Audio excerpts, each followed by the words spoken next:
oportunidades. Lo vamos a revisar con el secretario nacional de Planificación, Jairon Marchán, que nos acompañará. Lenin, hola, buen día. ¿Cómo te va? Muy bien, Estefi, amigos televidentes, un buen día para todos. La posición empresarial frente al proyecto de ley de creación de oportunidades que aumenta el impuesto a la renta y crea un impuesto temporal al patrimonio, crea un nuevo código laboral. Más adelante, Felipe Rivadeneira, presidente del Comité Empresarial Ecuatoriano.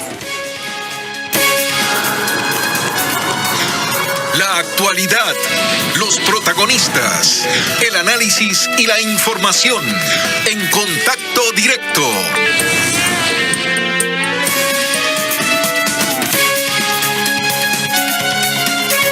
El gobierno presentó ante la Asamblea el Plan Nacional de Desarrollo, el Plan de Creación de Oportunidades 2021-2025, como lo han llamado. Este es el plan, es distinto al proyecto de ley, el plan por el cual el gobierno debe fijar su modelo, sus objetivos, sus prioridades, las políticas públicas a aplicar en los próximos 4 años.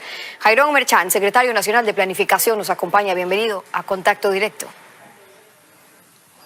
Buenos días, Stephanie. Muchas gracias por el espacio. Buenos días también. La Asamblea había estado esperando este plan cuatrienal donde han marcado 5 ejes: lo económico, lo social, la seguridad integral, tienen un cuarto en transición ecológica y el quinto, que es el eje institucional. En lo económico, para cumplir con los objetivos que se han planteado, van a necesitar que se apruebe la ley que está hoy en la Asamblea, porque por ahora allí parecen las cosas estar más complicadas. Sin esas reformas, sin esos cambios, ¿no podrían cumplir el plan?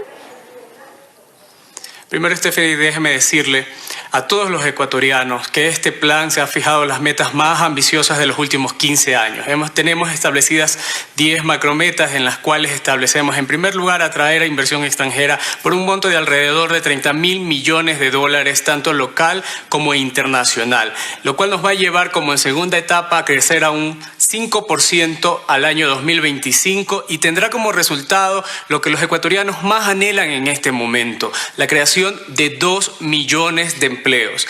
Esa es la oportunidad que están esperando los ecuatorianos en este momento y el gobierno del encuentro está aquí para plantearse metas ambiciosas y cumplirlas. Ese es el objetivo del plan de creación de oportunidades y para eso estamos trabajando y confiamos en que la Asamblea va a apoyar la creación de las oportunidades para todos los ecuatorianos. Pero hay que instrumentarlo, lo están haciendo a través de una ley en lo que plantea un régimen laboral distinto, una alternativa para las nuevas contrataciones, para los nuevos empleos, que ya genera rechazos también en la Asamblea, y hay que ver qué pasa finalmente en el Legislativo. Y por eso le preguntaba si el objetivo es generar esos 2 millones de empleo y necesitan de esos cambios, los que incluye esa ley para poder hacerlo.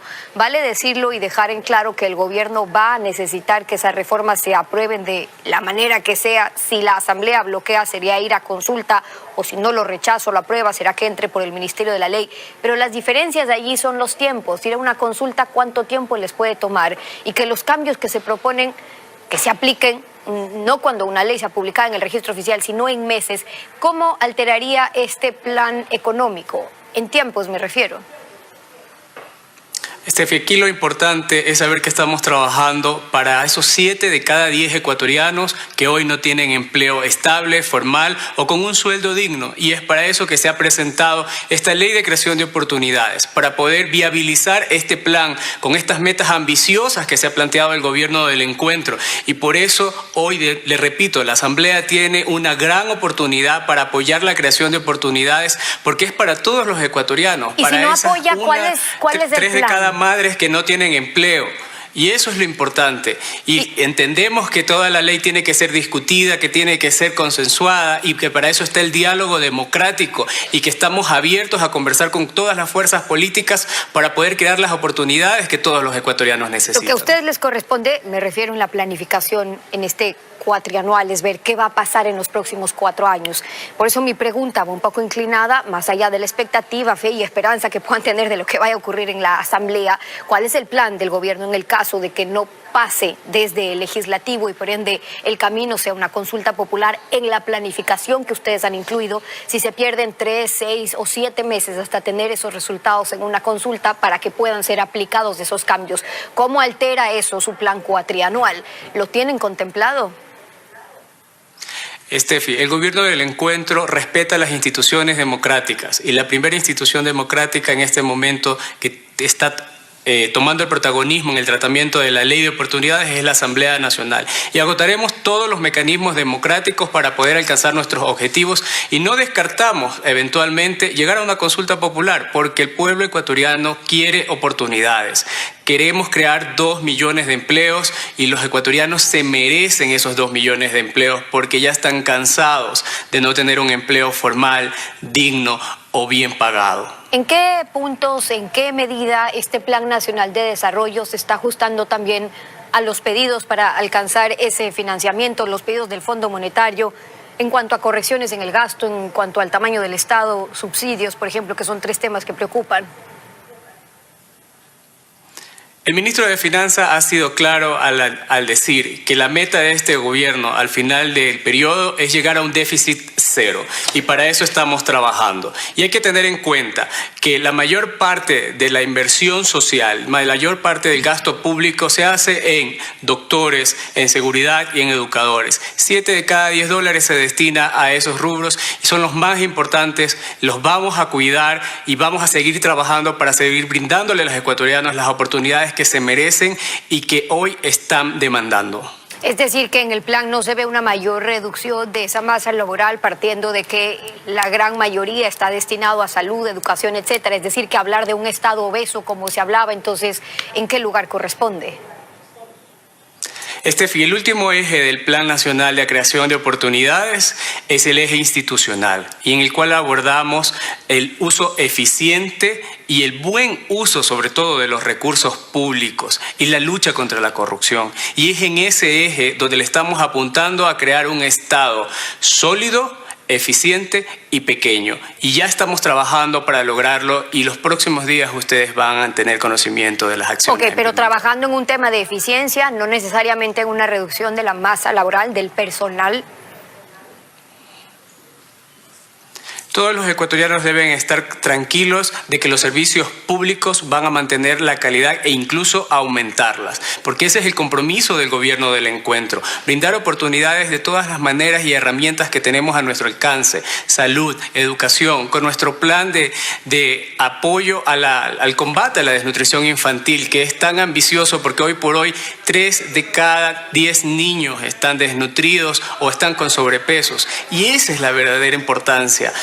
A través de ese mecanismo creamos oportunidades y es por eso que estamos trabajando por todos los ecuatorianos. ¿Están contemplando en el plan que se pueda atraer al Ecuador más de 30.000 millones de dólares de inversión privada, nacional, extranjera, decía, y un crecimiento que supone entonces del PIB del 5% para el 2025?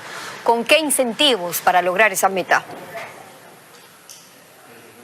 En primer lugar, con certeza jurídica y con reglas claras, porque los inversionistas quieren reglas claras y eso es lo que estamos haciendo. Hace unos meses regresamos al Comité de Atracción, firmamos un convenio para regresar al CIADI, para que las inversiones puedan establecer algún tipo de arbitraje si es que hay alguna controversia a nivel nacional. Y esos son pasos claros que estamos dando para decirle al inversionista, aquí se respetan las reglas. Y en caso de que exista un problema, puede haber un tercero imparcial para poder dirimir. Pero esa inversión no se ve amenazada o esa estrategia, más bien cuando, contrario a las políticas que defienden en un plan donde hablan de una democracia liberal plena, plantean, por ejemplo, temas como un impuesto al patrimonio en una ley, incluyendo las empresas, contribuciones únicas, sí, pero enviando un mensaje que más bien ahuyenta a la inversión privada o incentiva la fuga de capitales, porque regresa esa inseguridad jurídica a la que usted habla, de no saber cuándo define una contribución única, que no tocan la rentabilidad, sino el ahorro o el patrimonio. ¿Qué pasa ahí?